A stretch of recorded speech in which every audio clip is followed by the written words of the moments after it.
Hello, Daniel Marcella. Welcome to the Vinorandom podcast. You're in Sydney. I'm in the UK. We've got a little bit of a time zone difference, but welcome. How are you? Thank you. I'm very well. Thanks, Paul. Thanks to inviting me. No Vinorandom. Super excited. Are you enjoying your lockdown? Yeah, actually, we do, because in Australia is slightly different. We still can go out. There's suns every day. Got a beautiful garden here, so making a bit of activities and keep going with the videos and reading about Italian wines every day. Okay, of course. So Italian wine is the reason we're both doing this. We met in Verona, didn't we, last April, doing the VinItaly International Academy course, and we've stayed in contact since. And you are. Do you want to tell us a little bit about what you do in Sydney? Yeah, absolutely. So pretty much I arrived in Sydney roughly 7 years ago. I was already working as a sommelier in Italy, back then in Italy. And then since I moved here to Australia, I started working as a sommelier, keep working as a sommelier in a very large company called Maryville. And then roughly 5 years ago, I moved to a family-owned restaurant, but very, very good restaurant, Italian restaurant, which was called Buon Ricordo, where we had over 750 label Italian wines, Italian wine label. So it was absolutely amazing. We have over 100 label of Barolos and over 80s Brunello and many other indigenous grape varieties. And roughly around September, I started my own company, which is called Italian Wine Society, which is a kind of promotion and education program here in Australia for Italian wine, Italian appellation, indigenous grape varieties, and many other aspects of this beautiful country. And as you mentioned, last year we met in VinItaly, where we had the course of the V Academy, and definitely that has been a very, very big another beginning for myself, for my sommelier career. And definitely since then, I decided to focus even more about Italian wine. Okay, so you're Italian, aren't you? You're 100% Italian, born in Italy. Exactly. Yeah, exactly. Born and bred in Italy. You're from Calabria, is that right? Whereabouts? Yeah. So I was born in Calabria, in Catanzaro, exactly. And then my family actually moved to Torino in Piemonte. And then I decided to go back to Calabria when I was like 17, 18 years old, where I was working in different restaurants and exploring even more about my Calabrese background, and doing a bit further insight about hospitality, because in the south of Italy, in particular in Calabria, the hospitality is slightly different than the north part of Italy. It's slightly more, I like to say it's more focused in certain way. It's a very, very high professional level to serve as well. It's not stiff as can be like the French border type of hospitality, but it gives you a beautiful conviviality experience, classic of southern part of Italy. Okay, and so did you do your sommelier training down in Calabria, or did no? You do that to be honest, no. In Calabria, I started to feel that passion for the sommelier, because I was working in this restaurant where my maître and the boss, they were very much into wine. They love wine, so they were telling me a lot of things about wine. It's actually my head chef Renato. He loved wine too. He was like a super expert in wine and food, and I loved him. And then he told me, why don't you do a sommelier course? And then I've decided to start with the FISA. So I moved back to Torino, where I did the FISA course. And then I moved to do the Alma in Parma, so Alma Ice. And then from there, it was more about experience in restaurants, where I worked a little bit in Antica Bottega del Vino in Verona, and then I work in a Michelin star restaurant. Then I moved to Tuscany, very close to Umbria, in a very beautiful restaurant too. And then just I came to Australia, where I continue with the WSET, Corto Master Sommelier, Saki, VinItaly, and all those type of things. Yeah. Okay, so you're very much into the formal education. You like to get the qualification at the end for your hard work. Yeah, definitely. I think having that piece of paper, sometimes it can be extremely helpful and rewarding. And so your career really is one of sort of starting out with local passionate people, but as you've progressed, as your education has developed, you've moved more into the world of fine dining. Is that fair? Yeah, exactly. That's correct. I mean, I have seen both aspects of hospitality. Working in, when I was even younger, around 15 years old, I was working in this pizzeria where obviously you learn how to move quick on the floor, how to be, under stress, under the pump, and work in a pizzeria environment, or for example, in Calabria. Yeah, exactly. Like just move and let's say just run. It was a proper runner job, but it was good. I mean, if you have the passion for hospitality, that's I think is the beginning, and it's very very very useful because you learn also how to speak with people. You learn many other aspects of hospitality that fine dining doesn't give you. So, and then from there, moving back to fine dining experience to obviously Michelin star level. But I feel like right now, that's what I love most about hospitality is actually that the middle level hospitality, where you have a proper contact with your customers, where you can have a nice conversation with them. I think the restaurant experience doesn't have to be with the barriers between you and your customer. It has to be very respectful, yes. But it's good to have a chat with them and let them feel comfortable and learn even a bit more about them. And next time they come back, you can provide even a better service because you have discovered something about them. I think one of the things I love most about hospitality is the fact that once you learn what people love, you can just provide that particular service for them, super customized, and they just love it. So you just think in advance. And do you find that there's a difference in the kind of wines that your customers order, between mid-range hospitality and, let's say, high-end premium hospitality? I mean, do you get more? Is there more experimentation at the well, yeah. I mean that's actually a very very good question because in Australia it's slightly different too. Like Australian people, they sometimes they just love a very very simple food, but they may order the best like single vineyard Barolo. So it's a kind of different environment from Australia and Europe. I mean, Europe, at the end of the day, people they tend to drink more foreign wines, like in particular French wine. In Australia, the people in the fine dining and also in a in normal restaurant, they can afford to have also very nice premium wine. So they just go for it. Even if they're having pizza, they may have like the best wine you have on the list. So it's Australia can be very very challenging, but also give you a lot of satisfaction. And what's the general sort of knowledge of Italian wines with your typical customer there? I mean, are all the regions well known, or? Yeah, okay, that's a very important aspect. That's when Italian Wine Society playing an important role, because the fact that when I'm talking about education, I'm not talking about the classic academic education like we did in VIA. So it's a more kind of an education that is focused on consumers, because I really have noticed that people do not know much about Italian wine and about different regions, different appellation, grape varieties. I mean, at the end of the day, as you know, Italian wines are extremely challenging. The names can be very, very, very hard to know, to learn, in particular if you're like an English-speaking person. So it's very difficult as a type of wine. When the French wine, they have a proper structure. Italian wine do not have that structure, do not have that reduced amount of grape. So there is so many grape, too many appellation, too many styles, and I think today, having sommeliers, they know even more about Italian wine is extremely important. Yeah. So there is not much knowledge. I mean, Italy is clearly a very complex country when it comes to their wines. I mean, I've met plenty of masters of wine, who have not fully really grasped Italy because it's so big and vast and changes so quickly. But I appreciate it's.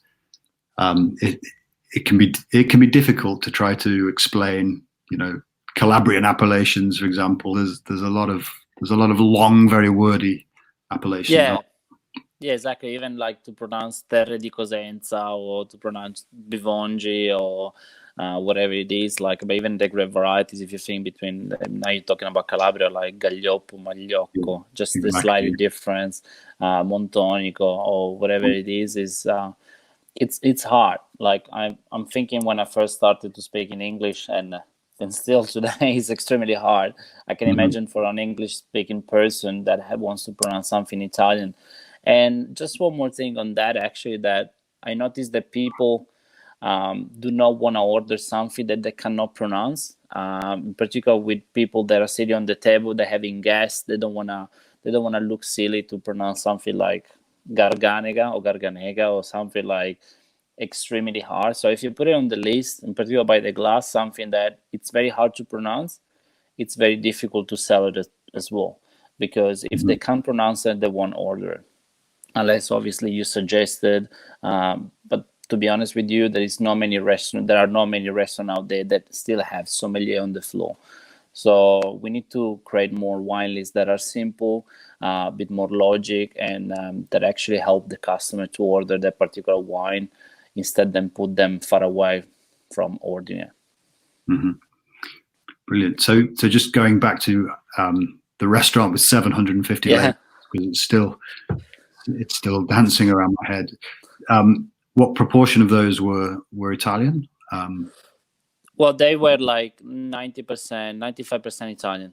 Okay, because it was a very focused Italian portfolio. Yeah, like I've been lucky that my ex-boss, Chef Armando, was extremely proud about Italy, and it really allowed me to have many labels. And also the other chef, David Wright, which is like an Australian chef, but with a very good background, Italian background. So it really gave me the opportunity to put on the list many Italian labels. So we really explored different regions, smaller appellation, indigenous grape varieties, something extremely unique.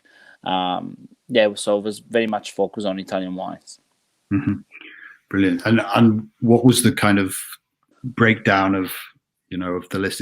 Was it all Piedmont and the Veneto and Tuscany, or was it more, okay, the structure of the wine list, it was quite unique too, because it's very hard to list a lot of Italian wines, extremely hard. So the first part, it was dedicated obviously to sparkling wine, where we had the Lambrusco page, and then we moved to a different type of Prosecco. So even the different style of Prosecco from Rive or Collina or Colfondo. So we have different Prosecco too, also to match with food or just to have as an aperitif. So we have different style just to accommodate the customer in different aspect of the dinner, of the dining experience. And then we had obviously the white wine, which was divided by grape varieties.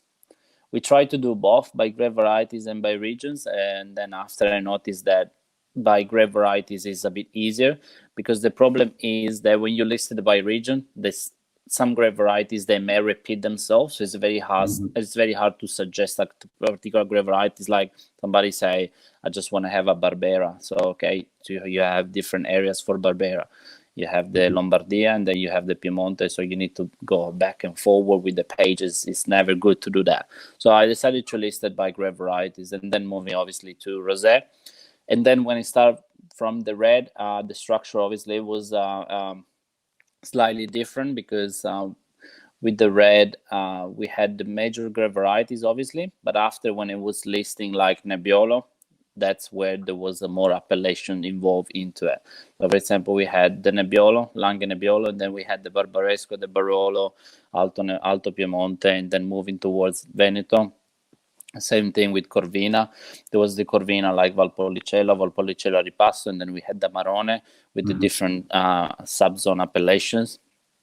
Like San Pietro in Cariano, Negrar, Fumane, and then you had the Valpantena side. So it was a very well-structured wine list. Obviously, the major wines, the major appellation, that were listed in a very serious way. Yeah. And so were you doing the buying as well, or did you have some involvement in the buying process? Did you get? Like I was the person doing the whole process from choosing the wine, buying it, listed, selling it. Okay, so I can see how you ended up with such an extensive list. Yeah, exactly. Yeah, so a lot Passion of for wine. yeah, And anything exactly. Calabrian on the list? Yeah, I had actually a very good producer of Calabria. The last one that I had, it was an extremely good producer that I still love today, obviously, which is Cantina Lavorata. They're based in Bivongi, so it's very close to my home because, as I say, I'm from Catanzaro, so it's a very, very close by appellation. And I just love that. I love the white and the red because, sometimes Calabria wine can be slightly slightly different between whites and red. It's very hard to find a good producer for both. Allow me this. So, but actually, I love them because they have very good whites and very good red and very constant as well. And they use some particular grape varieties like the Guardavalle. There is a very small particular grape variety growing in that area, and it's actually a very good wine to match with food too. So it was perfect for the wine list. Yeah. I think, like many people, I think my first introduction to Calabrian wine was through Librandi. Yeah, and you Yuzzolin. know the straight sort of Galioppo red, and I think the a couple of whites as well. But that was the the initial kind of discovery of Calabrian wine. I think everybody starts from there. Yeah, but then I must admit it's been quite difficult since. Over certainly the last 10 years for me, looking around, it's not easy to find Calabrian wine in the UK. Yeah. I don't know. Is that through laziness of the buyers not looking hard enough to find some of these wines, or is that no? Well, I think Calabria, like the rest part of the south of Italy, that had major problems, and I think also the fact that in Calabria we still stick with the many traditions, like having a lot of house wine, having just the table wine for the everyday drinking. Just in the last 10, 15 years, probably we have seen a new generation of winemaker coming out, and obviously there are famous one like now Antonio Scala, for example. But also if you move like up in the Pollino, you have those beautiful new producers that actually benefit from the cool current of the Pollino, but it's at the same time it's kind of warming up from the seas. One in particular really surprised me a lot, actually two. One is Pollino 24, which makes a beautiful wine, and the second one is Acino. Acino is slightly more natural style, but it's still very clean and absolutely amazing. I love the red in particular. Beautiful tannin structure, great acidity, super food friendly wine. Yeah, amazing new upcoming wine grower that are in Calabria. Yeah. Should we talk about the geography a little bit, because I think yeah, absolutely. So a lot of people don't realize how big Calabria is and just how mountainous it is, I suppose. Yeah, like starting from obviously from the position of Calabria, so we're in the southern part of Italy, where we have this obviously much more warmer climate, much more Mediterranean climate. So we have different seas around Calabria, and then we have different massive mountains right in the middle. So obviously we got the Mar Tirreno, and we got the Mar Ionio as well, just around Calabria, and then right in the middle we have these amazing mountains, as I say, like Aspromonte and Pollino, that actually give you a nice breeze. So it's a beautiful combination between the warmer aspect and the cooler aspect. I was in Calabria last year. It was snowing when we were crossing the Pollino, and then going down from the highway to my city, which is right on the beach. It was super warm and nice. Literally, you could go to the beach. So you can imagine those beautiful influences in the same region, which is quite unique. Calabria, as many other regions in Italy, is very, very, very peculiar. But also, like, I think one of the most important aspects to consider is the historical aspect, because as you can probably notice from my skins, we are slightly more darker because we had different influences from Arabic population and the Greece. So there is still a kind of very strong historical link between different population that colonized these areas. Regarding the vines, for example, we had the vine growing for a very, very long time in Calabria, even before the Greeks that arrived in the 744.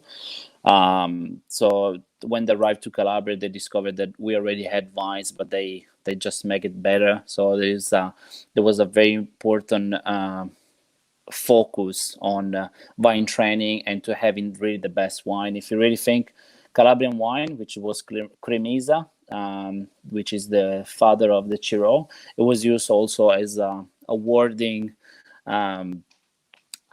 prize for the people in the Olympic Games. So if you were winning the Olympic game back then, you can have a beautiful wine, beautiful bottle of wine from Chiro. Chiro. Exactly. I'm glad that's when you want. So we should say Chiro is obviously Calabria's most famous appellation. Yeah, exactly. Yeah, Chiro is and exactly white wines and rosé as well. Yeah, they do a reserva as well, don't they? A Chiro. They do some reserve. Yeah. Yeah. Yeah. I mean, it's. I think it's a fascinating territory. I must admit I haven't been there for a couple of years now. But I think really what stood out for me was just how mountainous it is actually, and as you say, you know, from the high altitudes you can travel from snow down to the sea quite quickly. But yeah, I think is it that sort of lack of accessibility that has prevented Calabrian wines from making a proper name for themselves? Because I think even in Italy, you know, it's still difficult to walk into an enoteca and find Calabrian wine. Yeah, like it's as I say, there are different aspects from Calabria. We need to imagine as a Calabria is, even if it's a very old country producing wine, at the same time it's very young, because we need to wait that new wine grower are coming and making different type of wines that are more suitable for for the market. Because when you make wine nowadays, you don't have to think only about the Italian palate, but you need to consider also what's around the world and try to make it unique, try to make it that respect the terroir, but at the same time you need to reflect what people love to drink. Yeah, I think that's a really good point. It's you know, every region is now having to do battle on you know, right across the world. It's not just about trying to find a market, you know, exactly, locally and regionally. It's a very difficult task, I think, at times, especially when you cultivate varieties that are, you know, unfamiliar to most people. Exactly. Yeah. So obviously this global pandemic is not good for any winery, but I mean, what do we think? What do we think about the future for Well, we think at this stage we need just to, you know, keep on searching new Calabrian wines, keeping our eyes on the regions, because I'm pretty sure that there are more coming up. And after this pandemic situation, I'm sure that everybody will run over to the next bottle shop and probably try to search even more about new wines, because we're drinking a lot. But I don't know how many people that have possibilities right now to try and search new wines. So it's good to go later on and search a bit more for Calabrian wine. I'm sure that if you search it properly, you can find some very, very good wines. And obviously, you must go to the region. You must. So from a personal perspective, do you prefer Gaglioppo or Magliocco? Magliocco, yeah. Okay. Yeah. And Magliocco Canina is mine. I know.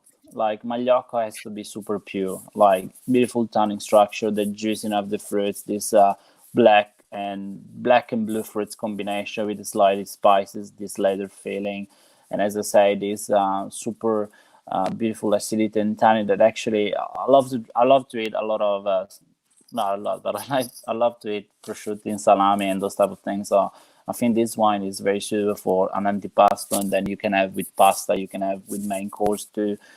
Play a little bit with temperature too. If you want to highlight more the tannins, or if you want to maybe warm it up a little bit and soften them. So there is different way to drink wine, and Magliocco is absolutely amazing. Fabulous.